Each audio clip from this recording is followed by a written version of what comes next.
we're back with another episode of the Lakers Fast Break podcast. It's Gerald Glassford coming right back at you here from Lakers Fast Break, Pop Culture Cosmos, where we cover the latest news and trends in pop culture each and every week, twice a week, wherever you get your podcasts. We cover a lot of great things on the latest episode of the PCC. Please go ahead and check it out as we talk Ahsoka, Xbox, and so much more. So go ahead and check it out today.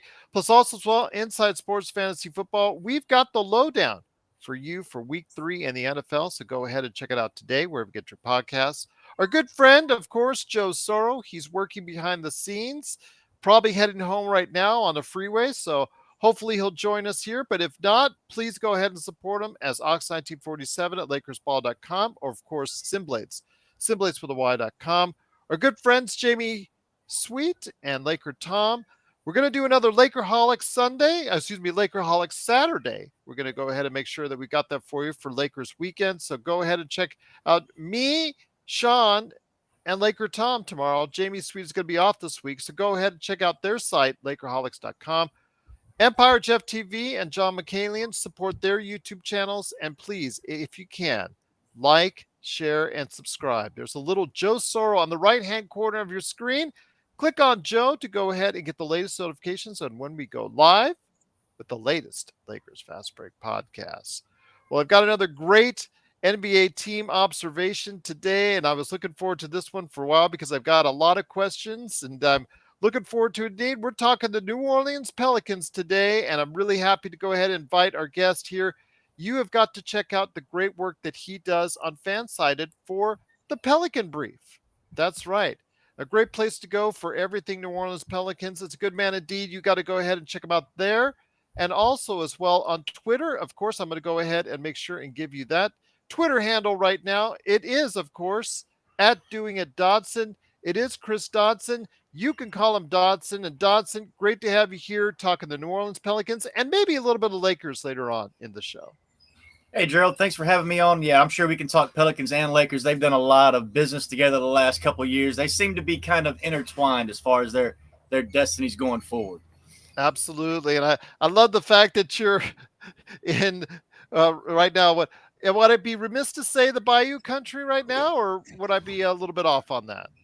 No, I'm a little bit more in North Louisiana. It's not what people call Bayou country, but right behind these woods is Toledo Bend Lake and the water and some of those little outlets and tributaries. I'm sitting outside right now because I've got some nieces and nephews, and they're being a little rowdy inside. So we brought it out here. It's their regular season. We're still doing preseason for these intents and purposes. Well, it looks fantastic. I'm out here in Vegas, so that's right, 90 degrees outside still. So it's still hot here, but you know what? It looks beautiful where you're at. And tell you what, things are looking a little bit better for your team as it heads into this season.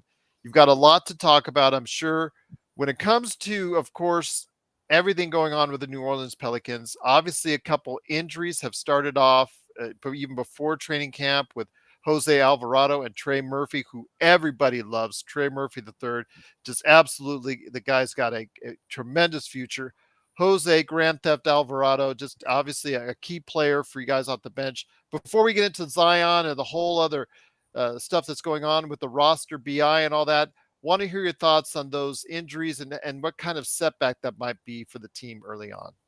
Right. Obviously, they're unfortunate injuries. It kind of plays into the narrative of this team just can't shake the injury bug. I am a little bit more concerned about Jose's injury, one, just because he would need to be in there and get that guard depth. The competition for that backup guard spot is going to be just intense this offseason, but also in the way they got hurt. Jose was, according to reports, he got hurt playing one-on-one against a fan in China. Trey got hurt getting ready for the season, in a little bit more of a intense training regimen. He was here in the building. He was actually doing basketball against other professional basketball players, and it's very unfortunate.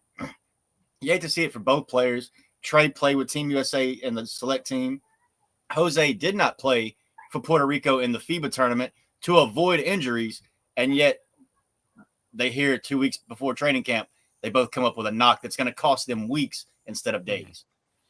I'll tell you what, though, great to have you here. Again, Chris Dodson is with me. Please go ahead and make sure you check out the great work that he's doing today at Fansided, at the Pelican Brief.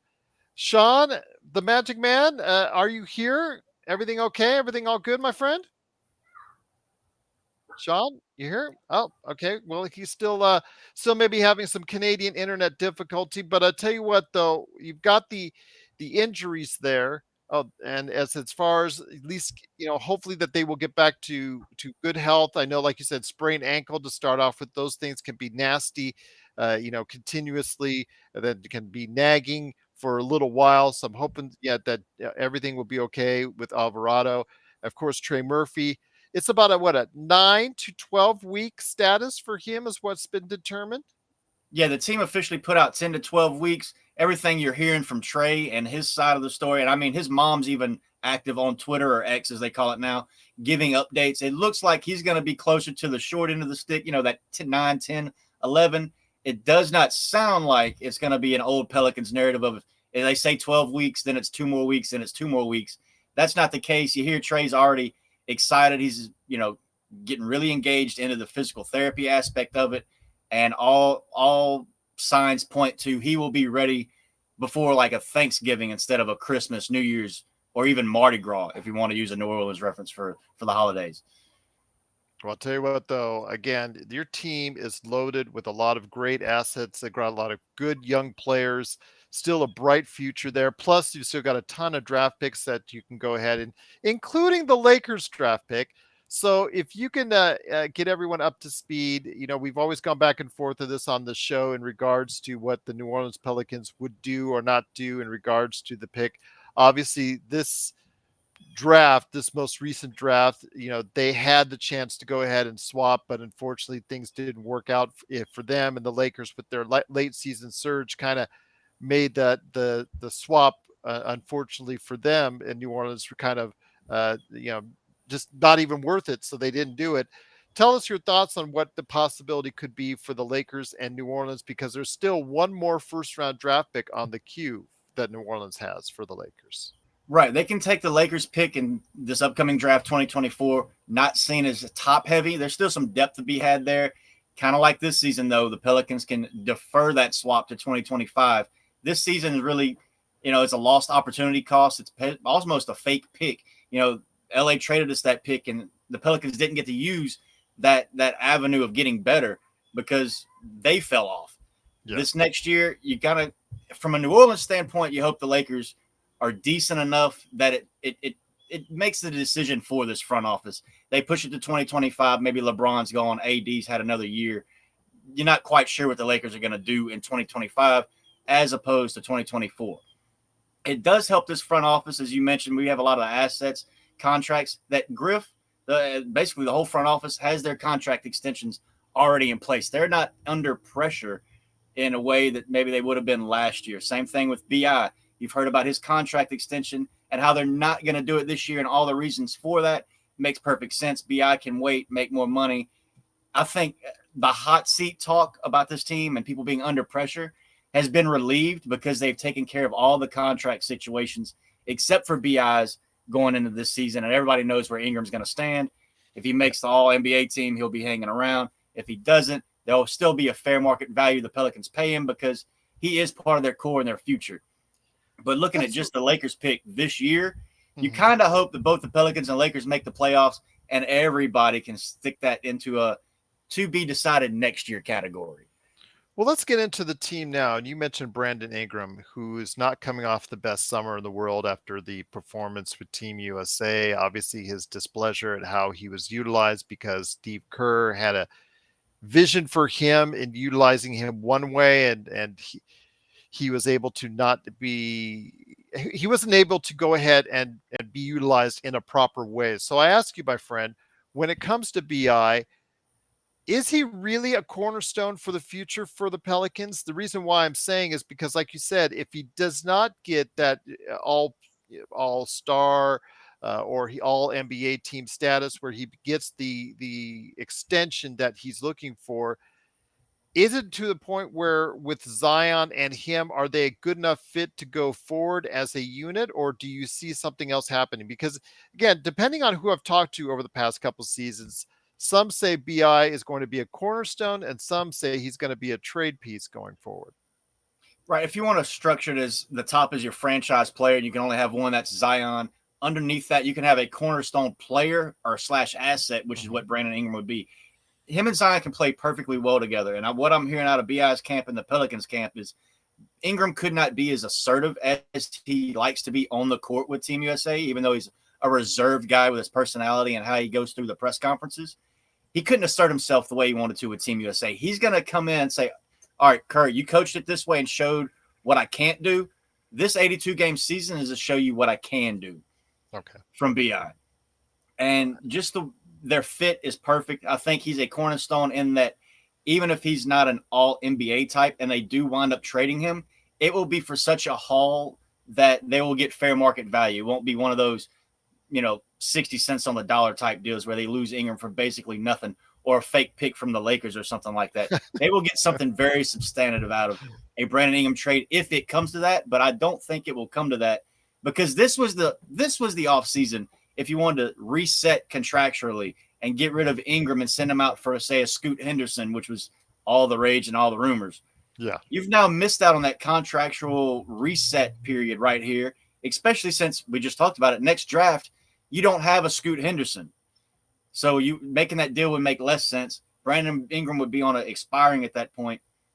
I think they have to see, and the front office has to see Ingram as a cornerstone. Even if he's not going to be a cornerstone caliber player for 3 or 4 years, they will get a return for him in the next 1 or 2 that's paying off in the next 4 or 5. Absolutely. Great thoughts right there. Once again, it is Christopher Dodson. Please go ahead and check out the great work that he does each and every time out.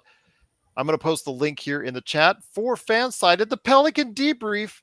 Also here today, good man indeed. It is Laker Nick joining us. Laker Nick, great to have you here. You are here early in the chat, so I'm assuming that you got some great things to go ahead and ask Dodson about the New Orleans Pelicans. Yeah, Gerald and Dodson, it's great to speak with you, and thanks for taking the time to share some of your thoughts on the Pelicans and Lakers later on in the program. One question, and Gerald, you beat me to it as far as Brandon Ingram and his future and Dodson's thoughts on that. But even going a little further back than that, taking a step back, I would just love to get Dodson's thoughts on just kind of what he has thought about the Pelicans and whatever plans or trajectory that the general manager there has tried to carve out over the past maybe 2-3 years. Obviously, they traded and let go of Drew Holiday, which at the time I didn't really understand that transaction. In retrospect, trading Lonzo was a good deal, but even then, I thought that Lonzo was a valuable player, great passer, great defender. Obviously injury prone, but he did turn into a very consistent shooter. But then you get, a high volume shooting guard like CJ McCollum. Obviously you have a Zion who's a talent, but is also injury plagued. So I would just like to get Dodson's thoughts on what he has thought about the Pelicans and their management and leadership over, the last 2, 3, 4 years and what they've tried to do with this roster. Yeah, Nick, got you. First, just looking at you said you didn't understand the Drew Holiday trade. Lonzo, I'll run down Griff real quick for you. And he's the executive vice president. Trajan is the GM. I love what they've built. And in their introductory press conferences, they come out and said they wanted to sustain championship culture. When Griff was in Cleveland, he hired a couple coaches and had a plan, and then LeBron decided he was coming back to Cleveland. He wiped away all those plans. David Griffin wants this to be very organic. But if you look at how he's operated, who was the most desperate team when Anthony Davis was being traded? It was the Lakers. It was them in Boston, but LA really needed him. Who was the most desperate team to leverage in the Drew Holiday trade? It was Milwaukee with Giannis, and he needed to get this, another core piece. Same for Lonzo. Lonzo wanted to leave. That deal got Chicago fined by the NBA and the front office or the headquarters. But Chicago was desperate to get him, and we didn't get much back. But we got Garrett Temple, some picks, Satoransky. They had some, leeway there. They got some extra margin for error with that Lonzo trade. So if you're looking at what Griff does, sending out the best player, he's always looking for the franchise that he can leverage the most. It's been tougher when he wants to bring things in like a CJ. They got Larry Nance Jr. thrown into that deal. Griff leveraged that out. If he does not see a leverage point that he can really win the deal on, I don't see Griff doing those deals, if that answered some of your question on that part. And just with Brandon Ingram, BI, and this team, they can play together. Again, Ingram's come out and said he couldn't assert himself in FIBA. He's really going to assert himself this year. And you talked about the body type and how this team wants to shape around him. We've heard Griff talk just this year at Summer League when I was out in Vegas on how Brandon Ingram works all summer on building up his body, but not his basketball body. He'll come in with a body that's got all this muscle, all this weight, all this extra stuff he can do with it, but none of that's been done on a basketball court. And then he picks up little knocks, and those little knocks extend to weeks and maybe even a month or two that he's on the shelf. I think you'll see the approach from a physical standpoint and a maybe an ounce of, what is it? An ounce of preparation is worth a pound of cure. You'll see this team. Brandon Ingram played all summer. He's used to playing on that body. They're going to come in and work with him there. Same for Zion. They got rid of Aaron Nelson. They've redone that performance and analytics department, and now they're going to develop players. They have went all in and spent, from what I'm hearing, over $1 million or $2 million just to revamp all that.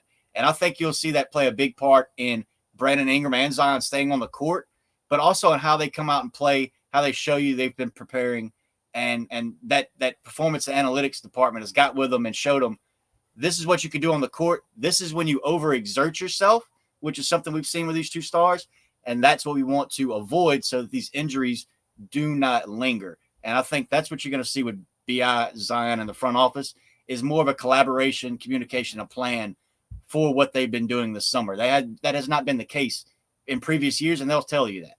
Right. And no, and I really appreciate that, Dodson. And actually just on that point, and Gerald and I are outsiders looking into the Pelicans organization, and you're obviously the expert I'm here. trying to look in now.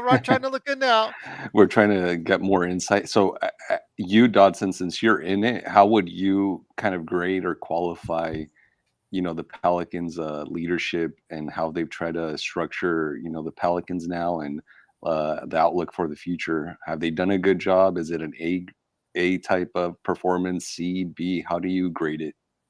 Yeah, as someone who was born in Houma, south of New Orleans, someone who's got their first job for Forbes writing about the Pelicans and Saints when Zion come along and Sports Illustrated, all this that I've done, I have to give Griff, Mickey Loomis had to, he used to help run basketball operations. Now he's over with the Saints, but Dennis Lauschka, Griff, Trajan, what they've built, I give them an A. I can't give A+ for them, but I still have to give them an A because they come out with a plan. They told us how they wanted it to be sustainable. They said what they were bringing the assets in for, and it wasn't going to be a big swing for the fence move immediately. They've been straight up with us for the most part as far as the media. They've been straight up as far as the plan, and it looks like they followed that pathway pretty well, especially when you look at the roster and see how much homegrown talent's on this roster, going from Jose, Najee, Herb, Trey. This team has really bonded with the city, and this is another reason I give them an A. It's not because of on court. It's because, and Griff's wife has come out and said this, when they first moved to town, there was no Pelicans gear. Now there's not only Pelicans gear, there's people talking to her when she's going to get wine, asking about the team. You can't ask for more from a front office or an executive leadership group than to make your team relevant. And as the smallest market team in the NBA, the worst thing we could do is not be relevant because now you're easier to move. Griff has come in and made this team relevant in a way that Gail Benson went into her succession plan, and I reported on this. I've got the whole thing mapped out. The next owners have to agree to sign on to bring more investment to these teams and this community because they are relevant in this community. So I don't care about the draft picks. I'm somebody that's born from here, somebody that's going to stay from here and die from here. As long as we got a team and it's relevant, and shout out to Chris Connor, Mr. Impatient Bull on Twitter, doing his thing for the kids. Not a dollar this goes to anybody. But if it says New Orleans on the front, we stand behind it. This front office has come in and really adopted that. And you see in New Orleans, any team, if they come in and adopt that, we love you. If you come in and act like you better and want to be somewhere else, this city will turn against you. It don't matter what sport.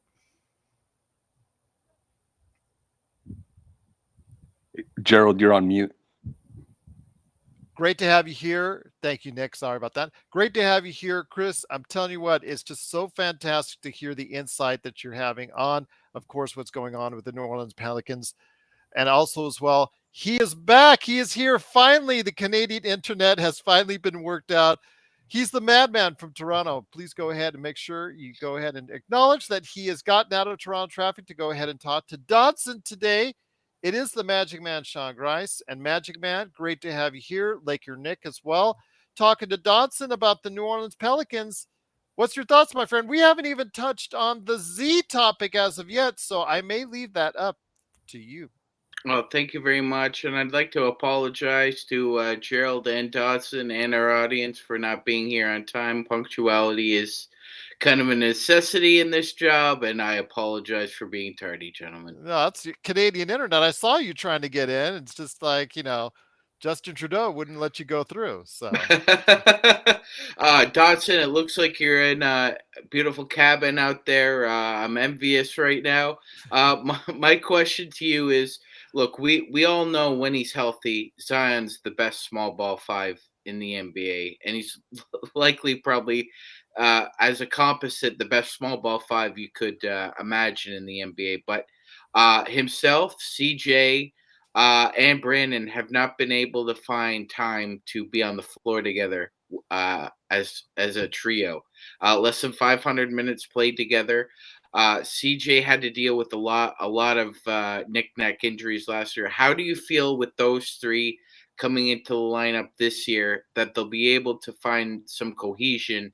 And man, they got off to a blistering start when they were healthy. Yeah, they did. And you say Zion's the best small ball five. He's probably also the best big ball one. He's probably the best regular ball four. When it comes to CJ fitting in next to BI and Zion, because I think that's more the dynamic. If you can't play basketball next to Zion, you're probably not a good basketball player. Probably right. It's that simple. Because he can be moved any spot on the court. We've seen him hit 4 threes his first night out against San Antonio. If you're good at basketball, you can figure things out around Zion. And CJ's good at basketball. He's not got the all-star talent and all that, the recognition, but he's pretty good at basketball. Brandon Ingram, very reserved guy, great on the court, and watches. They're gonna hate to hear it. Brandon Ingram watches more tape than any of them, so he's gonna learn how to fit. It's more about just Zion being Zion, and I love Zion. Most people in New Orleans know this. I asked a question that got him talking about Biggie during the media days last year. And he went on and on about, his really revealing himself to you. I'm also the guy that asked Zion, how would you rate your defense? And he threw the Drewski thing at me. It was fun. So we have a decent rapport. And I would say, one, he's in the best shape. You hear that every offseason. He's in the best shape of his life. No, he really is. You can hear people talking about it. I've been saying it for weeks, going to all the local shows. Now Griff's coming in and saying, Zion almost never left the gym. He almost didn't leave New Orleans except for, I think, 3 trips. He went to Paris for the Nike thing. He went to Vegas.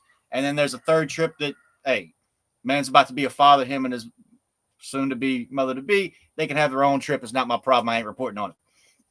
But Zion and he's going to be fine. CJ and Ingram around Zion will be fine. It's just a matter. You said less than 500 minutes. I don't even think they played 200 minutes together. It's like 179. Yeah. They've only played in 10 games together. And that's just off the top of my head, but literally 10 games.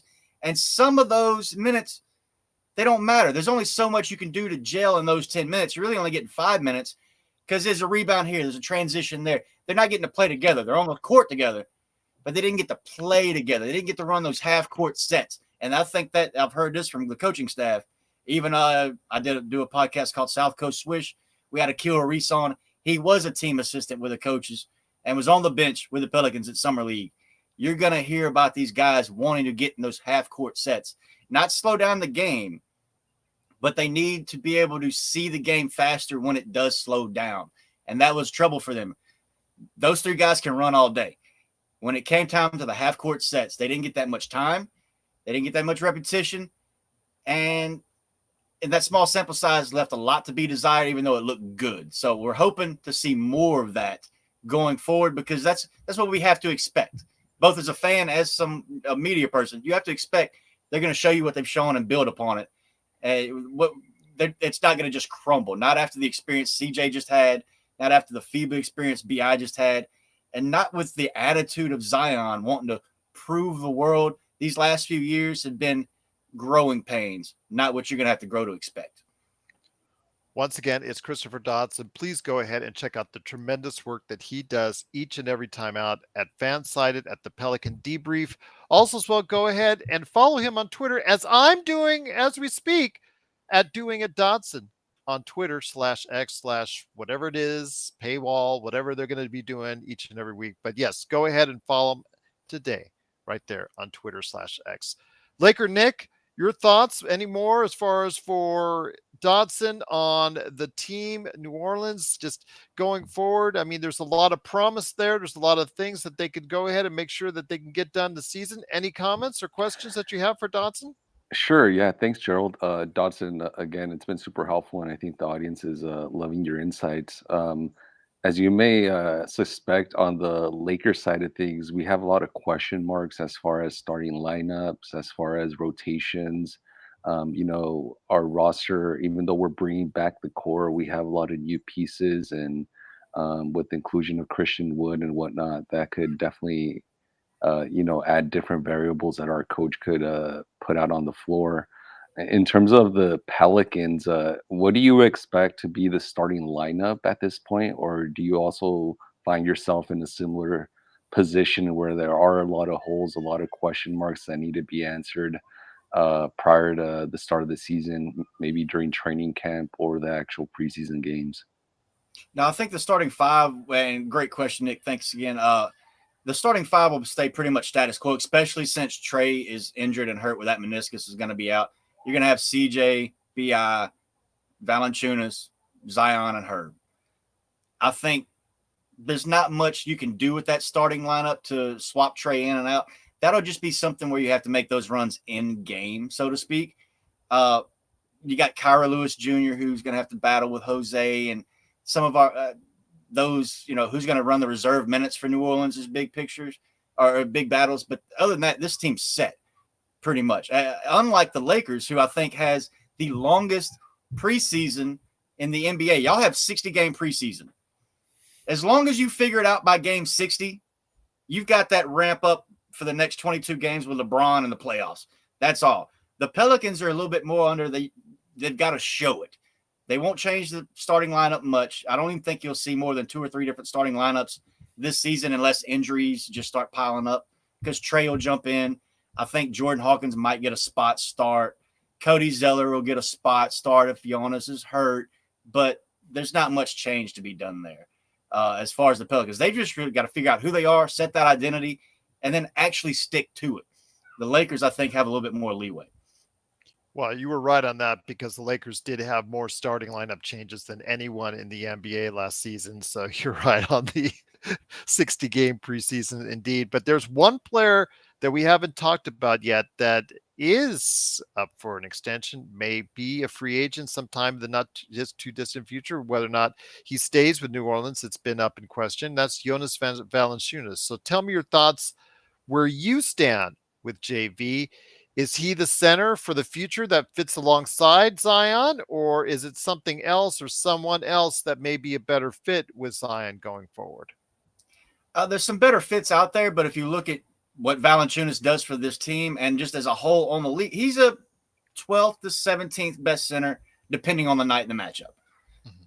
I don't think you'll see Jonas moved before the season. I know there's some still talk about that, or even the deadline.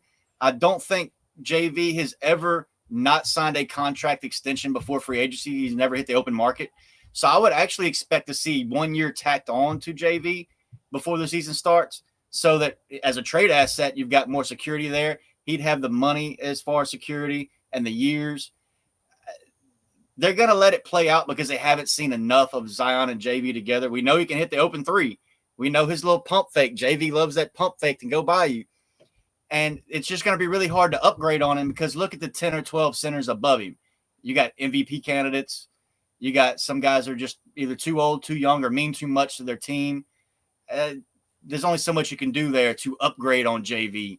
So I think that's why you'll see a year tacked on, and then they'll see what options develop. They don't have to be in a rush to find the perfect center, because Zion signed up for 5 more years. They can give JV a little bit more of a sample size and a runway to find out, does he need to be here another 2 or 3 years on probably what's going to be a de-escalating contract that'll look great at the end? Or is he just aging out and too slow-footed to do what this team needs, especially if it comes down to, like, say, that all-star break. And this is a top 3 team, but JV's only playing top 15, top 17, top 18 ball as a center. That's when you'll see maybe a push for a Miles Turner, who's been – the idea of Miles Turner in New Orleans has been here for 4 years. Whether the actual thing happens, we'll never know. Just a little bit longer than he has been a thought in the Lakers' mind. I can tell you that, because I know there's certain individuals like one of our famous Laker Tom. He has been imagining a Buddy Hield, Miles Turner package now for over a calendar year. So yes, I do know where as you speak. Oh yeah, and they still want to put Turner can play the 5 and put AD at the 4 where he likes it, but Turner didn't like that in Indiana. So Yeah. what you gonna do? Exactly indeed. Sean, you got more great questions for Dodson. He's been terrific so far. Got to keep on rolling, my friend. Absolutely. Yeah, Dodson, there's a lot to like about their roster. They got really nice specific role players, right? They got Jose Alvarado, who's a really nice role player, by the way. Herb Jones does his job. Probably might end up being the steal of his generation. Could be an all defensive team this year. Yeah. Dylan Daniels is nice. They drafted Liddell, but Liddell got hurt. So who do you see stepping up from the young group, Dotson? Because there's got to be somebody. There's always somebody that comes up from the bottom to the top. Who do you think is that player, the X factor for the Pelicans this year? If it's going to be one of the ones you mentioned, it has to be Dyson Daniels, 8th overall pick, played with Australia. He's got the height, length, talent. Like Kyra Lewis Jr. and Jose are 6 feet tall. You can't have too many 6 foot tall guards on your roster and expect your defense to be anything. Dyson, from what I'm hearing, is already pushing 6'8", 6'9". He's really starting to grow another inch. It's got to be Dyson if this front office wants that pick to be seen as something that they got something out of. If not, Dyson could be on the verge of a bust. Kyra, he's never had a chance. He had a COVID year. Then he had the injury. Then he had the surgery. He's very fast, but that's his only elite skill. And sometimes, I hate to say it, he doesn't know how to use it. He'll get 3 steps ahead of a play, but then has to wait 2 steps to actually see how he can get downhill and pressure the rim. Jose does great pressure the rim, but he's hurt. So it's going to be some guys stepping up. It's got to be one of those young guards. EJ Liddell, I think EJ is going to be great. He's going to spend some time in Birmingham knocking off rust. He'll still be a rookie this year. And Trajan was looking at drafting EJ 2 years ago. That's something he went on publicly about and said if EJ would have come out the year before, he'd have been the 2nd-round draft pick of the Pelicans then. He got that extra year of development. They still drafted him. Then he got hurt. This team really believes in what EJ could do. He's going to do more than Billy Hernan Gomez did last year. He's going to be the guy that is going to take over Larry Nance's Jr.'s job in 2 years. That's his pathway, and everything I've seen from him in the gym, I mean, his shot is just silky smooth as far as being that stretch 4 who can come out there and do the small things. They don't need him to do it for 20 minutes a night, but 8 to 10 minutes, you will see EJ show why he should have been a borderline 1st-round pick, but he was a little too old, a little too injured, had them knocks come out of college. But same as Herb. Herb played his senior year with a cast on his hand in Alabama. If he doesn't play with that cast, he doesn't drop to the Pelicans. No, so they've got to figure out. I think they've got their top 6 or 7, but you're going to see the Kyra, Jose, Dyson, Jordan. Somebody's got to step out of that group because they're going to have to make a consolidating trade. Probably going to be Kyra if they have to get under the tax before opening tip. But that's the most intriguing battle to me is those guys. Somebody's got to step up, and if it's not Dyson, he looks the worst. If it is Jose, he looks the best because he came from the bottom to nothing. The other guys started with a 1st-round pick, and now they're dropped to where they can't get minutes. Laker Nick, you got anything for Dodson? Great interview so far. He's been terrific so far on the program. Yeah, thanks, Gerald. Dodson, earlier, just a little earlier, you mentioned the word identity and how the New Orleans Pelicans should try to find that identity in the coming season. I would just want you to expand on that. What do you see the identity being? What would you realistically expect that identity to be once the season starts in October? and this is going to make it tough on Willie Green with Trey being out, because last year there was a mandate for 35 threes a game. They barely ever hit it. And games where they shot less than 30 attempts, they had a losing record. If they made it to even 32 attempts, they had a winning record. Now you've just lost your best shot shot maker. Trey is just all world, in my opinion. He's one of the top 5-10 best shooters on the planet. But this team really could double down if they wanted to change their identity to being a paint bruising team with Zion and JV. They did it last year. It was great. They were like plus 18 as far 118. They had the best offense in the league without even chasing those threes. If their identity is to play to your strengths, they should not have a mandate to chase a certain amount of threes. Take them when they're open. Yeah, that's basketball. But if they want an identity that they can call their own, they've just got to play to what's coming to them and their strengths. They can't have these mandates where you've got guys overthinking things. And CJ, instead of going to take that floater to get the and one, he's taking a three. BI is taking threes instead of attacking them. You don't want to take away that part of these guys' games, because that's where their aggressiveness happens. And this team already has problems drawing foul calls. Griffin almost got a suspension for fussing about it when Zion had his broke hand 2 years ago. That's what I mean. They have to pick an identity. They can have these benchmarks they want to hit, but if it's not going to happen, either due to personnel being out injured, matchups, or just the way this team is learning to play together with their big three who hasn't played 200 minutes together at a time, if that's what they turn out being good at is just being bullies, go be bullies. Go win games. Don't have a mandate to take threes and shoot yourself out in the third quarter, which we've seen over 10 times last year. And before that, when Willie Green went 1-12 and they were trying to shoot their way out of trouble, that's not the way to win. Go win the game. That's your identity. If you want to be a winner, you want to be a championship team, go win the game with what wins you the game. Absolutely. That's what I get animated about that one, because sometimes it gets ridiculous watching some of these open shots or open actions go missing, and they'll skip one pass to go to the other end and take a contested three. We don't need that. No, I agree with you wholeheartedly on that. Great thoughts right there. Sean, I was going to ask a Jordan Hawkins question, but go ahead, my friend, go if you got something.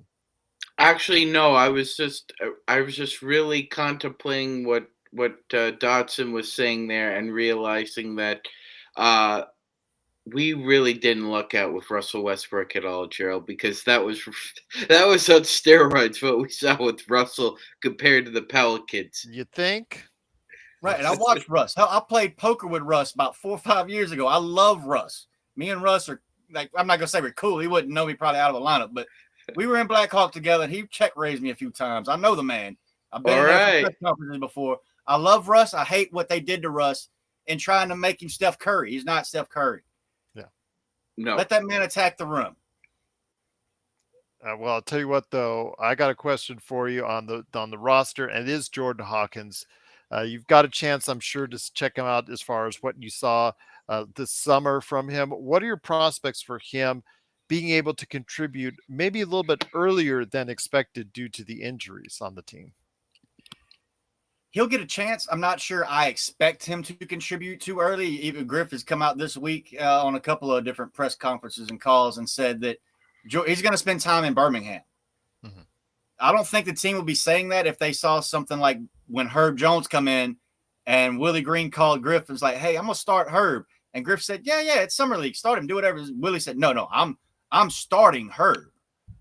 There was no question about Herb going to Birmingham. Even Trey had to go to Birmingham once he lost confidence in his shot.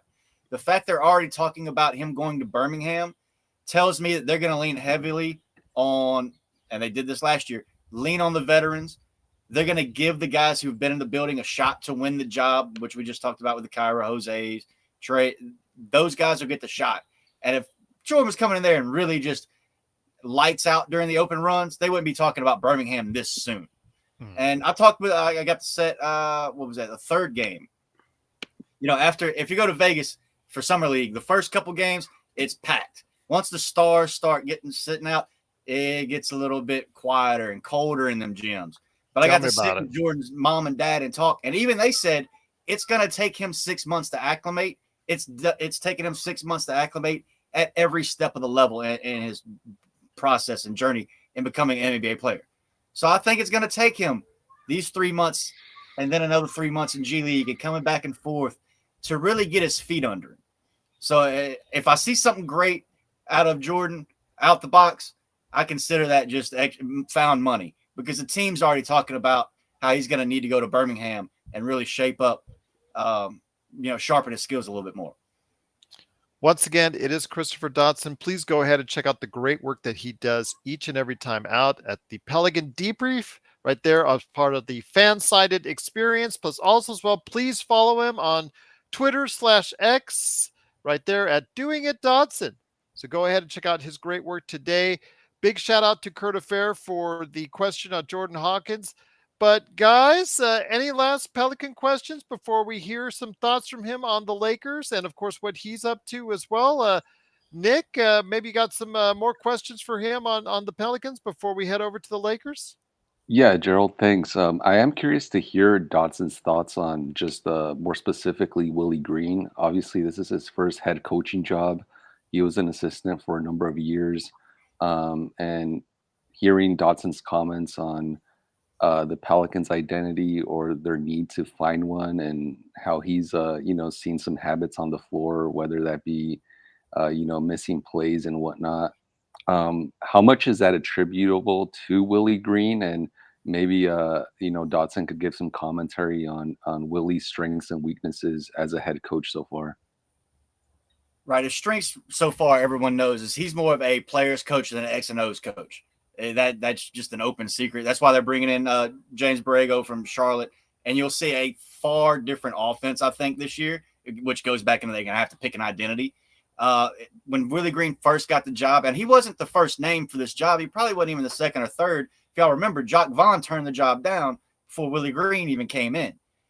So there's been some directives, I think, from the top where he had to play the youngsters, or, the youngsters aren't working out, we're going to send Trey to Birmingham, play Garrett Temple. I think these first 2 years, he's got to learn on the job, and it's not going to be a continuation of any of those certain aspects and traits. It's going to be coming in with a new coaching staff, because he's finally getting his own coaching staff. He got rid of Teresa Weatherspoon's off the bench this year. You got other guys coming in. His best attribute as a coach, sorry if I got off track there for a second, is getting the guys to buy in. And that could be buying into whatever system. They'll do that with James and the implementation of the playbook later. But when you saw it when he came in after the Stan Van Gundy year and kept this team afloat after a 1-12 start, that these guys still loved playing for Willie. They had his back. They were not going to let him fail on account of them doing something half-assed. You won't get that from Willie. And the way he's led this group, knowing that he's going to have this core group for this year and the next year, and the Pelicans are going to grow slow, he's taking his time with some of the development. I think you'll see a little bit more of he's going to have to light a fire under Kyra this year, is what I'm expecting. But as far as Willie having the respect of other coaches, I've asked in press conferences before, and it's Willie has done a great job leading them guys and helping them grow as men. And this is a young roster. Willie, I'm almost Willie's age. He just turned 40. He was just watching his son in the NCAA tournament. He's got some of that where he's still got like the player mentality to him too. He's out there dunking during practices. Willie's out there dunking. Can your coach dunk? I don't think so. So he's still got that to him, and Willie's going to have to learn a little bit to let that go. I don't want to put that entirely past Darvin Ham, but probably you're right on that. I'm pretty sure you're right on that. There's not too many coaches that can get up there and say they ever done it. But I think that's where Willie's going to have to learn to let some of those player attributes that have gotten him this far, he's going to have to let that go a little bit, be a little bit more of an authoritarian and an accountability person, because that's been some of the themes that this team's dealt with in the last 4 years is there's no accountability. And that goes back to Alvin Gentry just rolling the ball out for practice. No, thanks, Dodson. No, I was just going to say thanks, Dodson. I'd just like to add that if we assume that LeBron is our coach, then our coach could dunk Dodson. How many more years? Because LeBron's getting up there. The old guys are finger rolls. Just lay it on the grass. It counts for 2 points. You don't see any more of those reach back and slam it, LeBron. His knees are just as old as I am. We graduated high school. Nah, brother. When we saw him on the fast break and the ball dribbled off his knee, we all pointed at each other. It was like, it's getting close. Right. I think close. I was watching that game with a Lakers fan, Jonathan Lessington. He just married my sister, of all things, a few years ago. But when that play happened, I said, Father Time ain't winning, but Father Time's over the scoreboard about to check in. Yeah. This is true. This is true indeed. You got Father Time just sitting on his ass, getting ready to check in. Next Sean, have you got anything before we head to the Lakers? Absolutely. Dodson, when I'm looking at the Pelicans roster, I'm also looking at the Kings roster from last year. I see a lot of similarities. The big difference was the Kings didn't have to deal with injuries last year. Yep. They were relatively healthy. So they were the healthiest team in the NBA, weren't they? They were the healthiest team in the NBA. If you give that to the Pelicans, they're a first-place team, and they proved that last December. Yeah. Well, last December, you're right, man. They were 23-12, December 30th. They were in first place in the division. Do you think if they get a little luck, they'll be right there, nipping at the heels of the Memphis Grizzlies in that division? Right, and I don't know if Memphis makes it that high this year either because they're dealing with the jaw thing. Yeah. And I've said this: New Orleans doesn't need this big dose of luck. Zion, Bi, CJ, pretty much all the stars. You know every star on your team, they're missing 5 games. No matter what, they're missing 5. 10, I think this team still, if you get 72 games with Zion and Bi, you're happy. You're wonderful. You get 65. It's when you get to the 60, and if they're missing 15, 18, 20 games, that's when you need the luck, but it's already run out. They've already missed the games. I think they can. This is a first place team. Larry Nance Jr. said it plenty of times. It's a first place team in that locker room. They've just got to revert back to the mean luck for injuries. Right. They don't even need good luck. They just need to revert back to the mean luck, and they'll be right there in first place in the mix with all the usual suspects. I don't know if Sacramento has their luck with injuries this year, and they kind of come out of nowhere last year. There's a lot more tape on how they like to win games. They might revert back to that mean. It's going to be tough out west, though. They got 10, 12 teams that really believe they're a top 6 team, and the math just doesn't work out. Absolutely, indeed. Again, some great thoughts from Christopher Dodson. Please go ahead and support him today on the Pelican Debrief on Fansided. Alan says, I don't think it's luck. Zion just needs a strong diet to take pressure off his knees. Are you worried about the long-term health for Zion, or do you think it's now in a better place? They do have, like you said, a new medical team in place, training team in place. Are you still worried, though, about Zion's long-term future and commitment because of just how much, I guess, just a sheer mass that he, just because of who he is and how much he could just put on those knees, those ankles, those joints over the course of time, maybe in his late 20s, early 30s, stuff that might start showing up that maybe a little bit earlier than in other players? Yeah, that's kind of 2 different questions. Do I trust like a history? Am I worried about that? Yes, everybody's worried about it because we have an injury history. He's blown out. But like the guy said, something about his knee and he needs a better diet. It wasn't his knee. It was his hamstring that went out this year. The meniscus and stuff was from way back when. I'm not worried about his diet and the commitment. One, because I see his commitment. He's been in the gym. You've got media guys like me saying it for weeks. Griff's come out and said it. Other players are saying it. His commitment, I'm not worried about. The injury history, you're going to have to worry about it a little bit. But no, I know where Zion eats. It's not like he's eating gas station fried chicken. You know what I mean? It's just tough for him to get hurt and then be out for 3 or 4 months. Everybody's going to have an issue, no matter if you're just eating zucchini and pasta all the time. It's difficult doing that as a growing boy. At 19 to 22, he was always going to grow some more. So questioning his commitment and diet to me is either people wanting to be haters, either ill-informed, maybe worse. There might be New York and LA media that want him to blow his diet so he can come to their team. And as soon as he goes to their team, they won't have those worries. So if he's on your team, if you'd have those same worries, be worried about him. But some of that is just nonsense. And Zion has been committed. He can't help some of the fluke injuries. He can't help that he's so powerful. He blew through a shoe while Obama was watching. You know what I mean? He can't help that he turned and was so explosive on January 2nd playing against Joel Embiid in Philly that his hamstring popped. That to me, trying to connect that hamstring or some of the other issues, and one of the issues was his foot. He sat out 10 games for his hand. You can't blame his hand. That was because he was getting fouled too hard. There's certain things where Zion needs some more accountability, because every 19 to 22-year-old needs more accountability, especially if you give him that paycheck.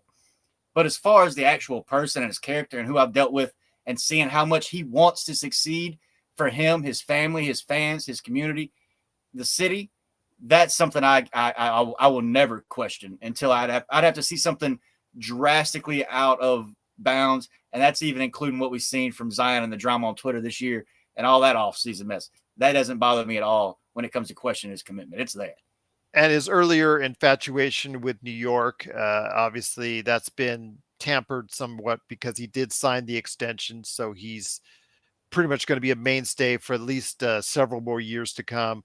And it looks like he's going to be a cornerstone for the team. And if he could just stay healthy and on the court, obviously you see a lot of good things coming up for the New Orleans Pelicans. And you said, how far do you have them up in the standings in the Western Conference this year? What are you thinking? I think they're top 6 as long as Zion, B.I., and C.J. all play at least 60 games.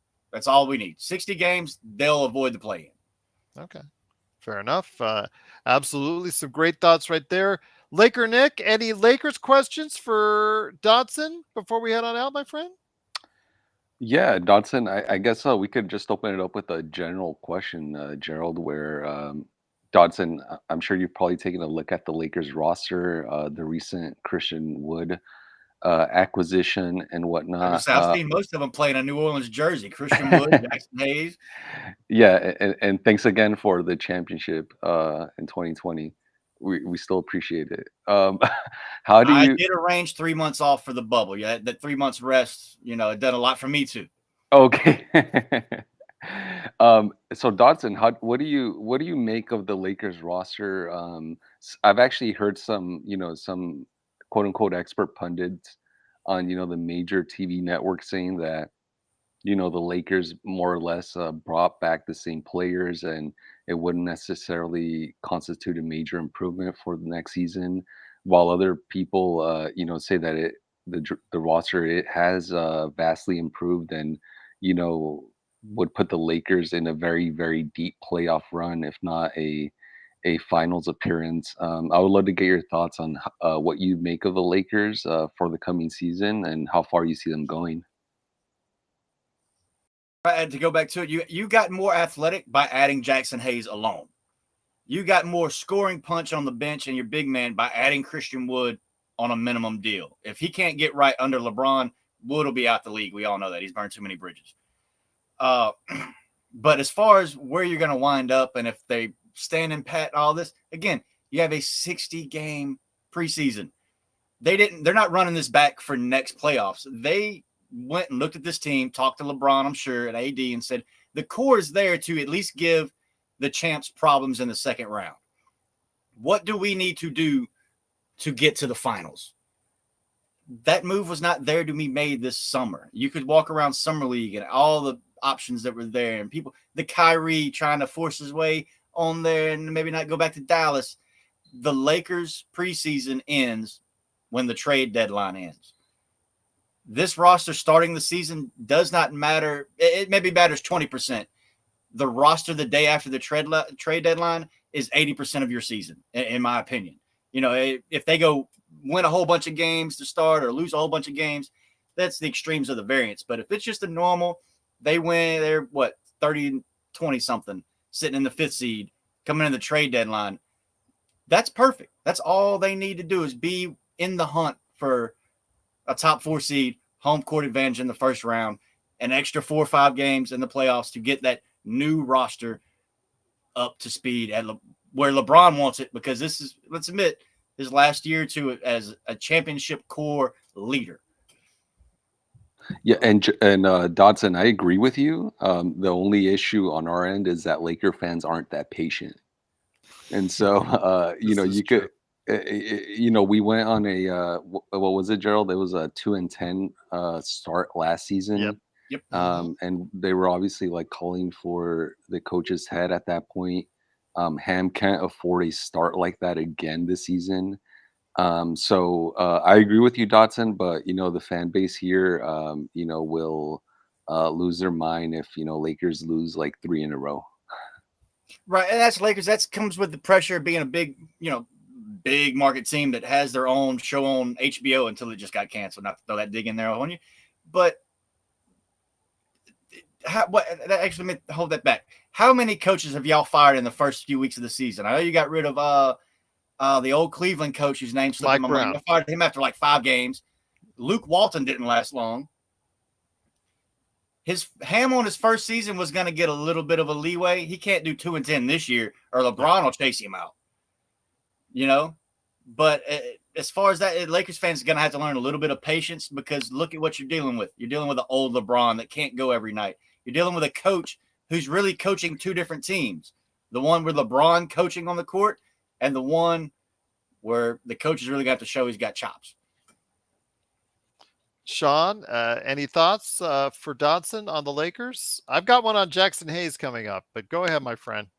Yeah, no, he's Dodson is right. That list isn't as short as some people want to believe. Westhead, Magic Johnson, Mike Brown. That's who I was thinking of. Yeah. Although he wasn't fired, he didn't really get a chance at hell anyway. Bernie Bickerstaff. So we go on and on here. And you can add, if you want to look at just coaches that LeBron's got rid of, you got Dave Blatt, and he also wanted to get rid of Spoelstra when they got off to a slow start. So Ham, he's going to hear more about it from the Lakers fans than I think LeBron and the roster will, because that's where you will focus your energy when they lose. Yeah. It just may not be the right way to focus that energy if they get off to a slow start, because, again, the first 2 weeks of the season won't make or break the Lakers' year.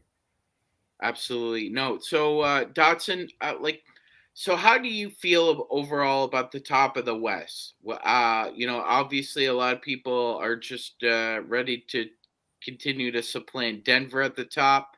A lot of people like the moves Phoenix made in the offseason.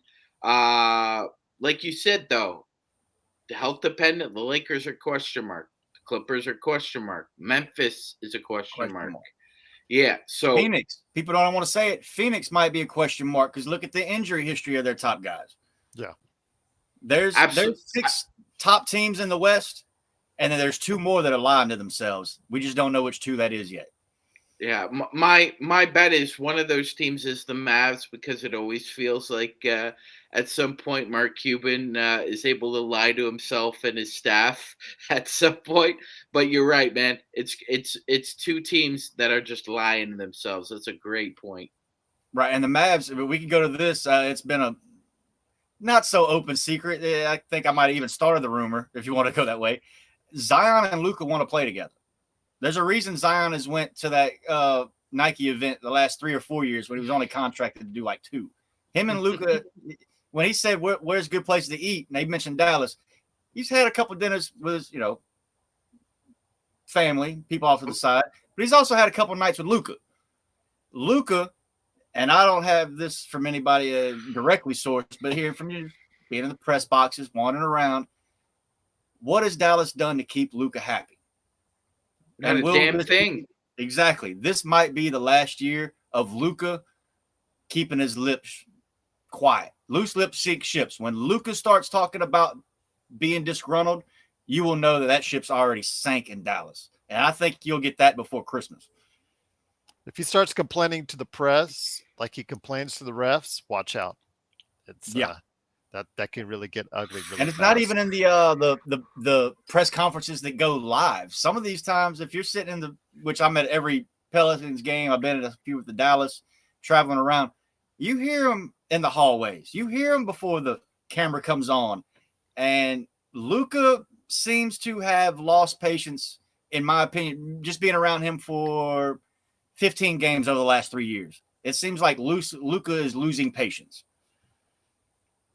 It does seem like it indeed. We'll see if it materializes this season or what happens there. But last question I have for you on the Lakers is one of the newest arrivals, which we just mentioned earlier, Jackson Hayes, who comes from the New Orleans Pelicans. You spent a great deal of time with him as a player. Just wanted to know your thoughts exactly. what his future could be like in a Lakers uniform or somewhere else in the NBA. Yeah, Jackson's going to have to show that he knows basketball with the Lakers and LeBron. I mean, I love Jackson. I've hung out on the corner of the magazine where Spitter has got his CBD smoke shot with Jackson. We out there when Currency did his video that came out was Jackson. I love Jackson. He's going to have to show that his basketball IQ has grown over the last 4 years because he did not do that in New Orleans.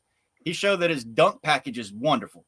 He can do an East Bay in the middle of a game and not think twice about it. But he can't revert, make any sort of decision on defense without being told where to be at. Yeah. That's just not going to work for LeBron. LeBron will chase him off the court if he fails 3 of those assignments. If he bails out of a pick and roll too soon before he ever even makes contact with the guy, that's something Jackson's had a big problem with in New Orleans is he'll go and set the screen where he thinks the play needs to be made instead of on that plane, so to speak, where when that defender turns, he's in that contact. He's in the pick and roll, and he's sticking to that so the man can get free for Jackson to do something else. Jackson likes to look like he's doing the play, but sometimes he'll bail out of a screen before it's even fully set. He's going to have to do those small things to last in the NBA because those dunks, they're great, but no team's going to want to pay him above a minimum after coming off this deal unless he can do something else. He's even got to rebound better. He's got to stay in and box out instead of putting a hand out for who he's supposed to box out. Jackson's got to go put a body on who he's got to box out. And it's those little things. In high school, it's great, but we're 2 steps ahead of that now, Jackson. Your athleticism is not going to win you the day. That's going to be something that we see, especially with the Lakers, who have known for most part, most of their players, LeBron is probably the most guilty of it, who just are ball watchers when the ball goes up. And as far as the rebounding is concerned, it's been a source of a little bit of angst as far as the number of offensive rebounds we give up. And hopefully Jackson can go ahead and correct that and become much more of a rim protector and a presence there, and maybe be able to work with some of the players as far as what he can do to develop his game. So we're hopeful. It's a flyer. We're taking a flyer on Jackson Hayes. Hopefully he can go ahead and turn around his career. We've got actually more than one resurrection projects that are possible on the Lakers team this year. Yeah, and the Lakers only need one of them to work out, and then at the trade deadline, the other one's gone.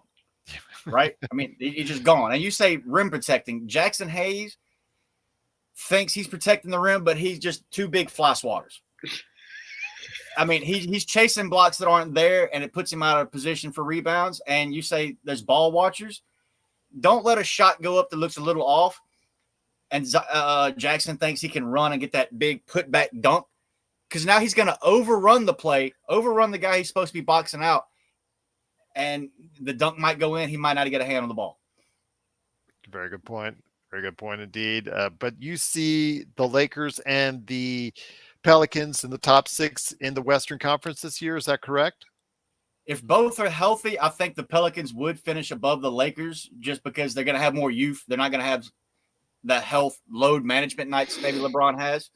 Mm-hmm. It wouldn't surprise me if we got a 4-5 series and one team's just going to visit the other. If injuries happen, the Pelicans, we know where they wind up. They wind up at the play-in. They've done that the last 2 years. Lakers be a little tougher, but yeah, I at least want to see the Lakers in the mix. It's always more fun when the Lakers are in the mix. And I also like it when they're right there next to New Orleans and we can make those comparisons.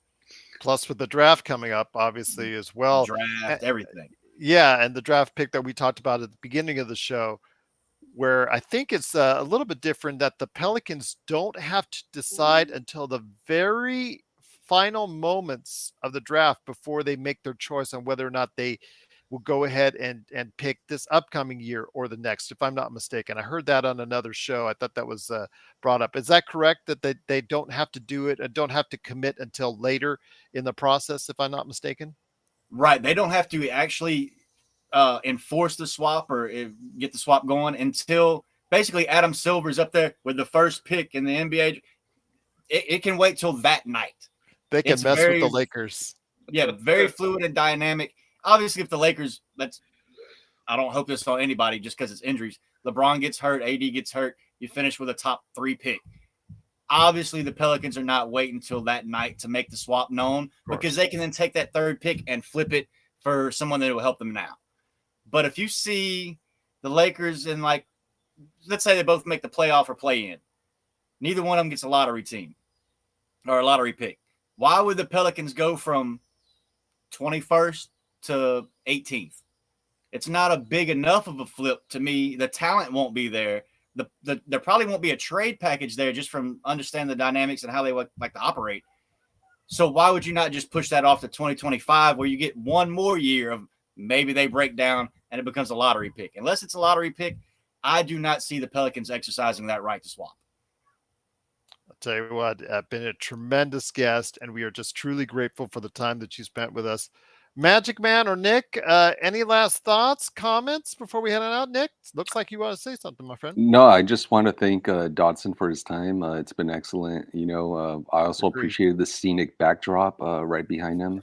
And so I'll have a nice little podcast studio. And if you look at my podcast, it's always changing because either going with family. I'm in New Orleans. I've also picked up a gig where I'm doing a lot of scouting, looking at the next 3 or 4 drafts. I'm going to high school games. I'm gonna be in college gyms looking at this draft, doing things like that with another venture that's going to keep me in the game and maybe move it along. But the scenery's always going to be changing. Yeah, no, Dodson, thanks so much for your time. Again, beautiful backdrop. The only thing that could have made it better is maybe like Bigfoot emerging from behind you, but we know you can't control that. But anyways, thanks again, Dodson. It's great to hear your insights, and best of luck next season, but not against the Lakers. Hey, likewise, best of health to everyone. How about we just stick with that? Okay. Yeah, we'll stick with that indeed. Magic Matt, any thoughts before we turn over to Dodson and what he's working on? Again, it's beautiful where you are, Dodson. My brother's in the Canadian Armed Forces, and he was recently at Fort Johnson, formerly Fort Polk. Just told me the hospitality and the food was fantastic. So hopefully I'll be. If it wasn't for the people and the food, the American government would have bombed Fort Johnson at this point. It's one of the ones that my brother was military, this, that, and the other. It's where don't you want to go? When I ask you that question, don't tell them Fort Polk because that's where you're going to wind up. Or Fort Johnson, I'm sorry. But other than that, the food, the people, if he got off of the fort and got to go see some of the fish, all that, beautiful. That's when you start getting hills in Louisiana. So, wonderful. Question by Kurt, though. Did you beat Russell Westbrook in poker? All right, quick story. I don't know if I beat him. I beat him in a few hands because we were heads up. One, it was a limit game. So if anybody plays poker, it's the 30-60 game at Ameristar in Black Hawk. After 5 raises, there's no more raises because it's just 30, 60, 90, 120, 150. If somebody goes all the way up to there, it's done. Russ kept raising it like he had a max contract sitting in his hotel room. I'm sitting there with like a few $100s I probably don't even need to have on the table because Rent might have wanted it, but we were still there. Russ walked in. You got to go play. But no, I think I walked out of that game up like $1,200. It was one of the best nights of my life because I got to play with Russ, and it was one of the best winning streaks I had starting poker way back. And I think that's 2015 now. It was like his last year with the Thunder, and they were in Denver. Not to give away his secrets, but when he's in Denver, he plays at Black Hawk if they don't have a back-to-back. And anybody that goes and plays one, be respectful. There's usually somebody there with his bag and stuff like that. He'll talk to you. But all these pro athletes, just be respectful if you see him out. It's like anybody else. Man, just trying to have his downtime. But he was great to play with, great action, kept the table lively. But, man, I wish he wouldn't have chased me out of some of them hands. I know I had the winner, but I didn't have the money. Great stories indeed. But before we head on out, the floor is now yours. What you working on and what you want the people to know about all the great things that you're doing out there, Dodson. Oh, man. Again, thanks you guys so much for having me on. Thanks for finding me out here. I'm all over the place with Pelicans coverage. If you're just into the Pelicans, I'm over at Fansided. I've done stuff for Basketball News, previously with SI and Forbes Sports, doing just contributor work with them. I work in the kitchen here in New Orleans too. So I'll go from here to publishing stories. I actually published the Superdome naming rights story while I was dropping chicken wings into the Blue Oak Fryer over on Carrollton. I got the embargo. Hey, you can run with that scoop. publish, go. So I'm doing things there. Also doing some stuff with scouting, and I do a podcast. If anybody wants to check it out, it's called South Coast Swish. Just rebooted it. Got 70 something episodes over the last year or two with just high school coaches, college coaches. Howard Beck, who covers the NBA and is now at the Ringer, was just on. Bo Estes, who is the NBA top 10 announcer that does all those great highlights, came on and told his origin story and his best calls to him. Those sorts of things. That's what I enjoy more about talking with, basketball and talking with people. We could talk rosters all day long, but they're liable to change. If you find out where the people were really grown up in the game, that's not going to change. So I like, if you want to hear origin stories, South Coast Swish podcast. Just started a YouTube channel so you can see me. The Spotify channel has it all audio, video, a little bit of everything. College coaches, players. I'm going to have a guy on, Amari Neal. He's a Arkansas point guard.